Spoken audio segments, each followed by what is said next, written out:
Hi, everyone. My name is Livio Fent, for those of you that don't know me. And I'm just going to give you here an update of a follow-up work that the State of the Prairie Committee undertook following the completion of the State of the Prairie Technical Report and Occasional Paper. So earlier this year, we had made a request of Agriculture and Agri-Food Canada for their 2020 data. Now, Agriculture and Agri-Food Canada update their data sets for the whole country and, of course, the prairies on a 10-year basis. So when we did the work in the technical report and occasional paper, we looked at the interval between 1990 and 2010. So with their 2020 data being available and now published, we made a request for this data. And you can actually see it here on this slide. This is, it's coded in about something like 20 different class codes, but this is the actual visual representation of the data. So I'm going to go through some of the issues that came up because there were a few issues with this data and it impacted some of the things that were brought up by the data authority, that's Agriculture and Agri-Food Canada, would impact some of the things that we had done in the previous work.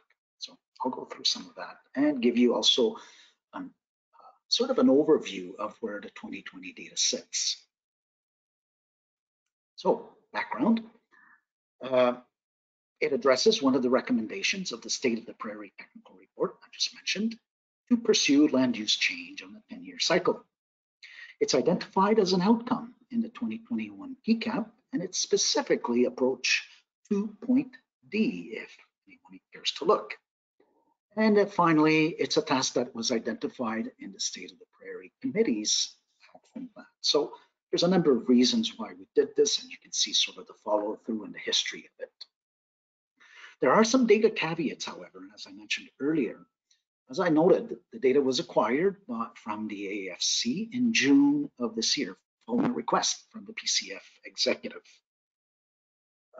The data authority, the AFC data authority, her name is Melody Green, cautioned us about the use of the 1990 data version that we used for the technical report and occasional paper.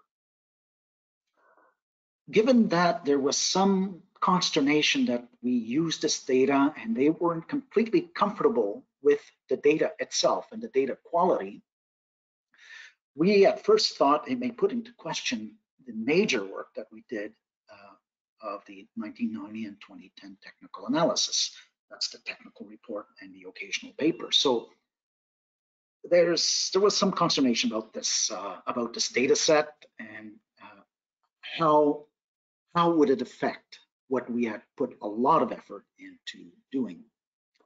So the Agriculture and Agri-Food Canada had produced a new version of the 1990 data, what they call the version 6, that they provided along with the 2020 data delivery. If you recall, as I mentioned, we wanted the 2020 data. This 1990 data issue came up only later when they realized what we were doing, that we were using it for our historical change analysis. So one of the first things that we had to do is look at this 1990 data that we used in the technical report. This would be referred to as version 1 of the 1990 data.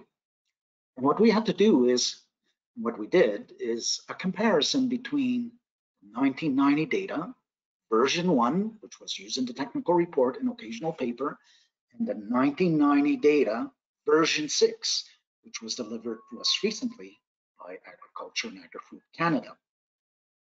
So the comparison was done at a very high level, at the natural subregion level for both grassland and parkland.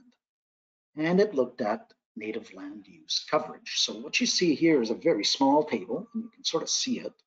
The 1990 data, here's version 1 data and version 6 data for the grassland natural region and the parkland natural region. So as you can see, version 1, which is the data set that we used in the past, showed that in the grassland, about half, 50.5% of the area had some sort of native cover. Version 6 shows that that landscape had 49% native cover. So the difference is about 1.5%, as you can see. Similarly, in the parkland, the version 1 had 22.2% native cover of the parkland area, and the version 6 that we recently got is 23.8%. So in looking at this information, yes, there is a difference, but what do we make of these differences? They're about 1.5% roughly between version 1 and version 6 of the 1990. So the question is, does it put into question what we did in the technical report when we compared 1990 AFC data with 2010 AFC data? In my opinion, and in talking with the data authority, Melody Green, we don't think so, because these 1 and 1.5% numbers that you're seeing here between the two different versions are within the error margins of the data. So which one is the correct value? Well, it's one or the other. It's within the error, and the 50.5 that we used is a good representation of their data in 1990. So the version 6 data didn't change much. And similarly with the parkland, you can see the 22.2 and 23.8 didn't change much within the error of the data. So that gave us some confidence that we were okay with the 1990 2010 analysis, the technical support, the technical report that we had done, over the past few years, and also, of course, the occasional paper. That gave us the confidence to pursue the work on the 2020 data further. So let's look at the 2020 data. So now, given that the request was for the 2020 data, we looked at the difference between 1990 and 2020. So we're looking at 30 years now. And just as a reference, in our previous analysis, we looked at 20 years. So now we're looking at 30 years. So are we looking at major change on the landscape in these 30 years? What you have here is a table that shows the grassland numbers in 2020 and the grassland numbers in 1990. On the left here, you can see the landscape cover types that were tagged with native cover. So you can see the different types. Oops, sorry about that. And you can see the total percentage at the bottom here. So let's start with the total here, because it gives a good overview of what's happened in the grassland natural region. So in 2020, this is the most recent data that we got from Agriculture and Agri-Food Canada, the percent total of the natural region that is in native cover is 47.7. So that's the number that we got for 2020. If we looked at 1990 for the grassland region, 1990, the percent total, the full region is 49. So the amount that it diminished was about 1.3%, relatively small and within the error margin of the data. So not much has changed in the 30 years, according to this data set from 1990 to 2010 using Agriculture and Agri-Food Canada's data. Where was the change? Well, let's look at these categories. You can see the different categories, and the ones that probably make the most sense in this natural region are the grassland grazed, grassland managed, wetlands, of course. These others are not so significant, but we'll see here that most of the change occurred in the grassland grazed. So the percent of total of grassland grazed was 40.8 in 2020, and in 1990 it was 41.8. If you look at the other categories, you'll see there's very little change in these other categories. For example, let's look at wetland. In 2020, it's 3.6% of the total. In 1990, it was 3.7. In other words, diminished by 0.1%, which is insignificant. So that's the percent total. I also put another column here of percent native. So this is the land use type as part of the total native. So for example, grassland grazed, again, if we look at that, of the total native grassland grazed comprises 85.5% in 2020. In 1990, it comprised 87.6%. Difference there, about 2%, again, within the error margins of that data. So bottom line of the grassland natural region and the change analysis here at this very, very high level of the last 30 years is that there is change. You can see some of the numbers changing if you look at them, but the change is relatively minor. Now, let's move on to the parkland. In the parkland, again, similar structure of the way this data is presented with the land use types along the left here and the 2020 and 1990 data over here in the numbers. Let's look at the percent total of this natural region. In this natural region, in 1990, we see that there was 23.8% of the total area that was native. In 2020, the data set shows that 21.5% is under native cover, these particular cover types. So the difference, about 2.3%, a little bit more than the grassland in terms of the amount of change, but still relatively insignificant. There has been change, more so than the grassland, but relatively insignificant. Most of the change in this particular natural region is, as expected, in the treed area, because the parkland, you know, it has a lot of the native in the aspen, the aspen parkland and parkland natural region in general is in these aspen stands, aspen groves, and so on. So in this area, you can see that in 1990, those treed areas comprise 8.2% of the total, which is the majority. As you can see, it's the majority of the land types. And in 2020, it comprised 6.6%. So basically a drop of something like less than 1.5%.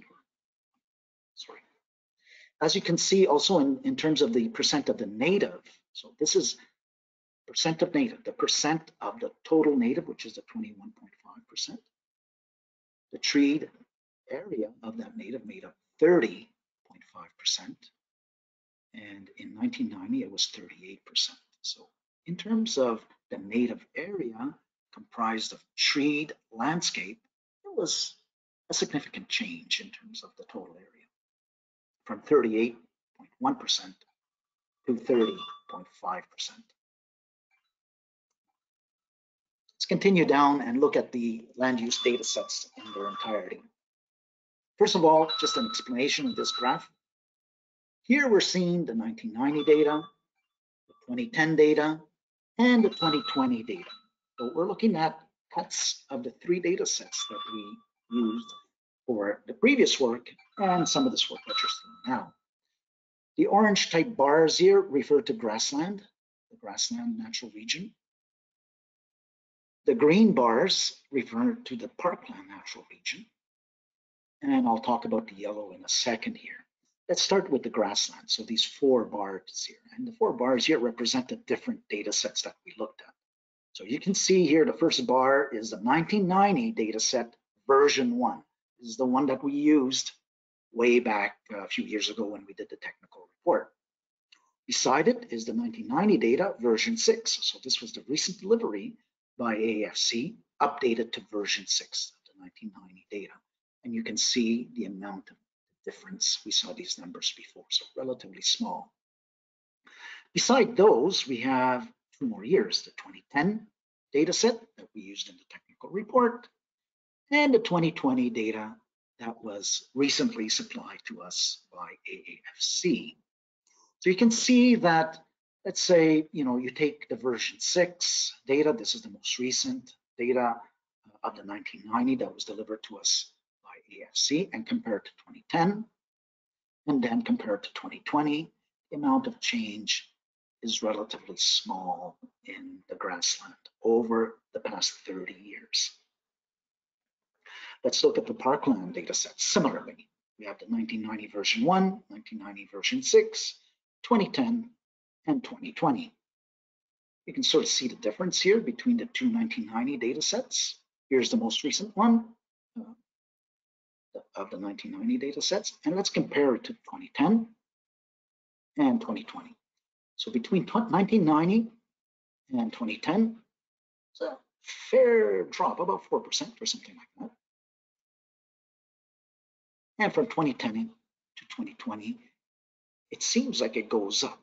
Now, I would not make much of the increase in native cover between 2010 and 2020. It looks like it's going up from 20% to 21.5%. This is probably within the error margin of the data. In other words, the amount of change from 2010 to 2020 is insignificant. From 1990 to 2020, the amount of change, roughly 2%, something like that. Again, there is a change, there's a decrease, but insignificant. So that sort of summarizes the data sets from Agriculture and Agri-Food Canada for both the grassland and the parkland over all the years from 1990 to 2020. Now, what I did also is refer to these yellow bars here. The yellow bars are showing that, first of all, what they are. The first one is the NPVI data set. So if you recall, this is the original data set that we used to get a first cut of what was going on in terms of land cover and native cover over the prairies. This was compiled between 91 and 92. It was an intensive work. It was intensive work done with air photos. If you remember, this was a quarter section analysis of the region. And the amount of native in 1990, according to the NPVI, was 42.3. Beside it is the GVI grassland native cover estimation of native cover. So if you remember, the GVI was compiled between 2006 and roughly 2016. And the amount of native for the GVI is 44.1. So it seems like, again, between 1990 and say 2006 and 2016, the amount of cover increased. This is within the error margin of the data. I would not look at this or say that this is an increase. Basically, the change was relatively low. And of these two, as we noted in the State of the Prairie report, this is probably the best estimate as of 2016 of how much native cover there is on the grassland natural region. I just wanted to point out these two data sets because they compare in an interesting way with these other ones, the orange ones and the green ones, which are AAFC data sets. The AAFC data sets are mostly compiled using Landsat, using satellite imagery, and using computer algorithms to determine what's native and non-native. And of course, the two data sets that were used initially and our provincial data sets are air photo data sets. And in fact, this GVI air photo data set is an extremely accurate data set. So what's interesting to note between these air photo derived data sets and these satellite derived data sets is that the satellite derived data sets, at least for the grassland, tend to estimate more native cover than the air photo, the equivalent air photo data sets. And as I said, if somebody would ask me, which one do you think is the most representative of, native cover, at least in the grassland, I would immediately say the GVI. It's probably the most accurate of all these data sets. So let's move on to that and see what kind of conclusions we can come up with what we've seen here. First of all, addressing the data quality issues that AAFC had noted between the two versions of the 1990 data. Well, we've determined that they're not of concern with respect to our 1990-2010 State of the Prairie Technical Report analysis. The amount of difference is relatively minimal, and it's within the error of our work.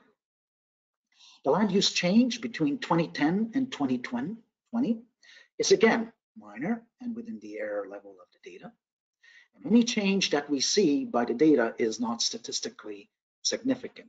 And that includes also what seems to be an increase in native cover in the parkland between 2010 and 2020, an increase of about 1.5%, so insignificant. Basically no change. What are the general conclusions from this information?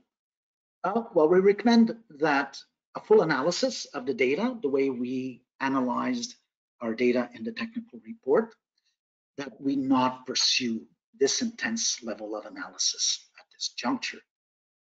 AAFC will be updating their data in 2025, and at such time, a review such as the current one that we did should probably be undertaken and be part of the 2026 and 2030 PCAP. So basically we're saying interesting, little bit of change, but not significant enough for us to do a full-blown analysis as we did with the technical report. And if you remember in the technical report, we didn't limit it just to natural regions and subregions. We also looked at counties, eco-districts, private, public, and so on, administrative areas. So it was quite more detailed. At this point, there's not that much difference. We should wait another 3-4 years before looking at this data again and see if this, again, we're seeing any change. So that's it for the update. I'd like to thank you very much for listening in. Thank you.